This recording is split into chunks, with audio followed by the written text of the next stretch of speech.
प्रणाम, आभार आप सबका, नमस्कार। कैसे हैं आप सब? और बताइए कैसे नवरात्रि का चल रहा है आप सबका? माता जी की कृपा सदा सब पर बनी रहे, यही प्रार्थना है। देखिए, हर महीने सब दिन तो आदमी अपने काम में लगे रहता है, लेकिन ये 9 दिन का ऐसा है जिसको नवरात्रि कहा जाता है। इसमें माँ भगवती की कृपा बरसती रहती है। तो हमें पूर्णतः यही चाहिए कि हम इनके सिर्फ और सिर्फ इनके चरण का आश्रय ले लें। उसमें बहुत सारे लोगों को, किसी को ऑफिस का, किसी को घर का, किसी को बाहर का, बहुत सारे काम रहते हैं, लेकिन हमारा धर्म है, हमारा कर्तव्य है, हर काम को साइड में करते हुए भगवती की भक्ति करते रहना चाहिए। इनके चरण का स्मरण करते हुए अपने हर सारे कार्य को करें। कहने का मतलब ये है कि हमारा जीवन और हमारे जीने का उद्देश्य भी सिर्फ यही होना चाहिए कि हमें भगवान का स्मरण रहे और हमें भगवान की शरणागति हो सके। लेकिन हम अपने कामकाज में इतना बिजी होने के कारण हम बहुत सारी बात का ध्यान में नहीं रख पाते। चलिए, बहुत ज़्यादा कुछ ना बोलते हुए भी, ठीक है, बहुत सारे बड़े भी मेरे से देख रहे होंगे, बहुत सारे छोटे भी देख रहे होंगे। यदि कोई छोटा देख रहा हो, उसका प्यार भरा ओम काली, और कोई अगर जो है बड़े देख रहे हो तो उनको हृदय से प्रणाम, आभार। सुनिएगा, बट कमेंट करके सजेस्ट कीजिए कैसे क्या बताएं। देखिए, शरणागति होने का मेन उद्देश्य क्या होता है? भगवान के शरण में हो जाना। ये सबका अपने मनुष्य होने का परम कर्तव्य है कि भगवान की तरफ वो शरणागति हो। शरणागति होगा कैसे? क्योंकि भगवान की माया इतनी कठिन है। जब वो ये सप्तशती का पहला श्लोक है, पहला अध्याय है, हर कोई पढ़ता होगा। मेघा मुनि के आश्रम में जब ये राजा सुरथ और वैश्य समाधि नामक ये दोनों जाकर के बैठते हैं और उनसे प्रणाम करते हैं, फिर उनसे पूछते हैं कि हमारी ये समस्या ऐसी है। भगवान मेघा मुनि उन्हें संतावना देते हुए इस बात को कहते हैं कि सुनो राजन, ये कोई आश्चर्यपूर्वक बात नहीं है, क्योंकि महामाया भगवती की माया ही इतनी उग्र है, जिसने वो सब प्राणियों के ना चाहते हुए भी उसके हृदय को बलात् खींचकर वो मुंह में डाल देती हैं। अब राजा उनसे सवाल करते हैं कि हे मेघा मुनि, हे गुरु श्रेष्ठ, आप हमको जो है दया करके ये बतलाइए, जिन्हें आप महामाया भगवती कहकर संबोधित कर रहे हैं, वो कौन है और कैसी हैं? बोलने का मतलब ये है कि ये माया ही ऐसी है कि हम उस तक नहीं जा पाते। हमें धीरे धीरे प्रयत्न करना चाहिए, हम वहाँ तक जाएं। ये 9 दिन ऐसा मिलता है जिसे दिन नहीं कहा जाता, रात्रि कही जाती, कि नवरात्रि है। माँ भगवती की प्रचंड शक्तियाँ धरती पर विचरती रहती हैं। और सबसे पहले ये जानने की ज़रूरत है, संसार एक शक्ति है। संसार एक शक्ति है, ये यथार्थ सत्य है। बिना शक्ति के हम उठ नहीं सकते, चल नहीं सकते, बोल नहीं सकते, बैठ नहीं सकते, कुछ काम कर नहीं सकते। इवन हमारी बुद्धि भी काम नहीं करती। शक्ति होना चाहिए। अभी लोग कहते हैं कि इनके पास क्षमता ही नहीं कुछ समझने सोचने की। वो क्षमता क्या है? वो हमारी शक्ति है, हमारे अंदर का बल है कि हम उस चीज़ को समझें और सोचें। उदाहरण के लिए बोल रहे हैं। दूसरी बात, हम करते करते थक जाते हैं ना, हताश हो जाते हैं एक टाइम में, कोई कितना भी काम करने वाला क्यों ना हो, लेकिन वो एक टाइम में 1 घंटे 2 घंटे बाद, वो 3 घंटे बाद हरास आ जाती है, उसको थक जाता है, बैठ जाता है।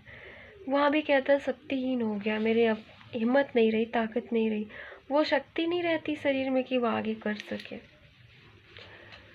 तो संसार शक्ति स्वरूपा है और चलता रह रहा है, जो इन्हीं की शक्ति से सब कुछ चल रही, चाहे वो भगवान हो, देवी हो, देवता हो, मानव हो, जन हो, कोई भी हो।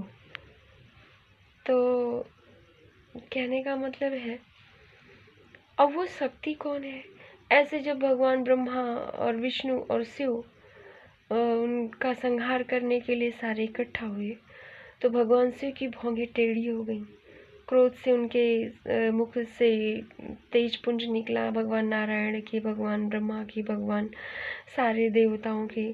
फिर वो एक नारी में परिवर्तित हो गया, वो नारी एक शक्ति के रूप में हो गई, जिसके कारण संसार की सृष्टि चल रही है। देखिए, हर पुराण में अलग अलग तरह से बातें कही गई हैं। किसी में जो है गणेश पुराण में गणेश भगवान को श्रेष्ठ बताया गया, भागवत पुराण में भगवान जनार्दन को श्रेष्ठ बताया गया, शिव पुराण में भगवान शिव को श्रेष्ठ बनाया गया। हमारे देखने, सोचने, समझने की नज़रिया अलग अलग है। भगवान संसार में एक ही है, चाहे वो सृष्टि करता हो, चाहे वो पालन करता हो, चाहे वो संहार करता हो, चाहे वो शक्ति स्वरूपा जगत जननी ही क्यों ना हो। इन्हें हम जब अलग अलग रूपों में देखने लगते हैं तो अलग अलग तरह से वर्णन करते हैं इनका, और अलग अलग तरह से हम इनकी व्याख्या सुनते हैं। वो अलग छवि हमारे दिमाग में बैठती है, तो हम इनको अलग अलग रूप में इनको पूजने लगते हैं, मानने लगते हैं। लेकिन अगर कोई ज्ञानी ध्यानी पुरुष, महापुरुष होगा तो समस्त भगवान को, समस्त ब्रह्मांड को सिर्फ भगवान स्वरूप मानता है, सिर्फ शक्ति स्वरूपा मानता है। हम बात बहुत लंबी पता नहीं कहाँ कहाँ से करने लगे। देखिए, हमारे कहने का मतलब ये है कि हमें धीरे धीरे निरंतर भगवान की शरणागति होते रहने चाहिए। हमें प्रयास करना चाहिए।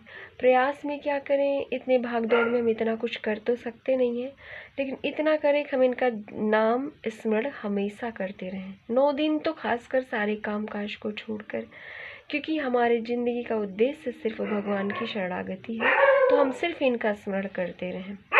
अब वो नाम जब लोग अलग अलग तरह से करते हैं, कोई कुछ करता है, कोई कुछ करता है, भाई किसी को अपने गुरु से कोई नाम मिला हुआ है तो सब लोग ये करते रहते हैं। फिर वो चीज़ हम देखिए, इस संसार में शक्ति स्वरूपा सारी चीज़ें हैं। हम माँ को ही एक ऐसा मानते हैं। भगवती के 1000 नाम हैं, करोड़ों नाम, लाखों नाम में उन्हें हम हर स्वरूप में सिर्फ माँ ही बोलेंगे, अलावा इसके हम कुछ कह नहीं सकते। इसलिए माँ शब्द एक ऐसा है जो माँ भगवती को बहुत प्रिय लगता है। अगर छोटा बच्चा माँ को माँ कह के बुलाता है तो उनकी प्रीति बढ़ती है। ऐसे हम भी भगवती को माँ कह के संबोधित करते हैं तो माँ हमारी खुश होती है, बच्चा मुझे माँ कहकर संबोधित कर रहा है। तो हमें ये माँ शब्द ऐसा है, इस मंत्र को हमें 108 बार जरूर बोलना है। ओम श्री मात्रे नमः, ओम श्री मात्रे नमः, ओम श्री मात्रे नमः। अगर इतना नहीं हो सकता, क्योंकि हर कोई नहीं बोल सकता, तो सिर्फ ओम माताए नमः, ओम माताए नमः नहीं भी है तो जय माता दी, जय माता दी, जय माता दी जरूर बोलना चाहिए। अब हम आपको एक रहस्य की बात बताते हैं जो हमारे गुरु ने बताया है। ये ललिता सहस्त्र नाम में ये वर्णित है। ये माँ भगवती के 7 नाम ऐसे हैं जिसको बोलने से करोड़ों नाम जप करने का फल हमें मिलता है। वो कैसे? वो बड़े कठिन है, लेकिन फिर भी हम आपको बोल के बताते हैं। प्रथम नाम तो यही है, ओम श्री मात्रे नमः, ओम श्री मात्रे नमः। दूसरा नाम है, ध्यान से सुनिएगा, ओम श्री अन्नदायिने नमः, ओम श्री अन्नदायिने नमः। अन्नदायिने नमः मतलब है कि जो अन्नदाता है, जो अन्न देने वाली माँ भगवती है, हमारे पालन करता है नारायणी, उन्हें नमस्कार है। पता नहीं कहाँ से भौं भौं कर रहा आवाज़ आ रही होगी। तीसरा नाम है ओम वसुधाय नमः, ओम वसुधाय नमः, यानी जो पृथ्वी को धारण करने, वसु को धारण करने वाली वसुंधरा माँ, आपको बारंबार नमस्कार है। चौथा नाम है ओम श्री सचामर रमा वाणी सव्य दक्षिणताय नमः, यानी चमड़े की साड़ी धारण किए हुए जो दक्षिण में निवास करती हैं माँ भगवती, ऐसी भगवती को मेरा नमस्कार है। 5वां नाम है इनका ओम कटाक्ष किंकरणी भूत कमला कोटि सभ्यतै नमः। ये इनका 5वां नाम है। 6ठा नाम है इनका शिव शक्ति एक रूपन्यै नमः, शिव शक्ति एक रूपन्यै नमः। माँ भगवती शिव वही है, शक्ति वही है, विष्णु वही हैं, लक्ष्मी वही हैं, भगवान ब्रह्मा वही हैं, सरस्वती वही हैं, सारे वही हैं। हमारे देखने जानने का अलग अलग नज़र है। 7वां नाम इनका है ओम श्री ललिता अंबिकायै नमः। ओम श्री ललिता अंबिकायै नमः। ये 7 नाम माँ भगवती के महामाया के ऐसे हैं जो हमें करोड़ों नाम का फल देती हैं। अब इसको ना कर करके, क्योंकि कठिन है, सारे लोग बोल नहीं सकते, ये एक जो भजनानंदी साधु हैं, जो संत हैं, जो योगी जिनको कहते हैं, उन्हीं के मुख से ये शोभा देती है और वही इसका कर सकते हैं। हम तो साधारण सा ओम श्री अंबिकाय नमः, ओम श्री अंबिकाय नमः, ओम श्री मात्रे नमः, इसी का 108 बार जप कर लें। और देखिए, ये ओम काली मैं बार बार बोलती रहती हूँ, ऐसा क्यों बोलती हूँ, इसका भी बड़ा गूढ़ रहस्य है। हमको लगता है बातें बहुत ज़्यादा हो गई, वीडियो बहुत ज़्यादा हो गई। जी, ओम काली का मैं फिर आपको अगले वीडियो में बताती हूँ। तब तक का आप सबको जय माता दी। और ये जय माता दी, जय माता दी, ओम मात्रे नमः आप लोग जपते रहिए, माँ भगवती की शरणागति। क्योंकि बच्चा जब छोटा होता है तो हाथ खड़े करके वो सामने आ जाता है। दूध पीता बच्चा जब बोल नहीं पाता तो वो माँ बाप उसको गोद में उठा ही लेते हैं। तो हमारे आपका भी कर्तव्य है हाथ खड़े करके, ताली वगैरह बजवाते तो बोलती ही है ना, हाथ ऊपर करके बजाओ, तो उसका मतलब यही कि हम भगवान के सामने हाथ उठा दें, प्रभु अब हम आपके और आप मेरे, मेरा अब कोई नहीं। और ये माता का नाम स्मरण करने का बात ये भी है कि दूध पीता बच्चा सिर्फ दूध ही पीता है, वो अन्न जल का सेवन नहीं कर सकता।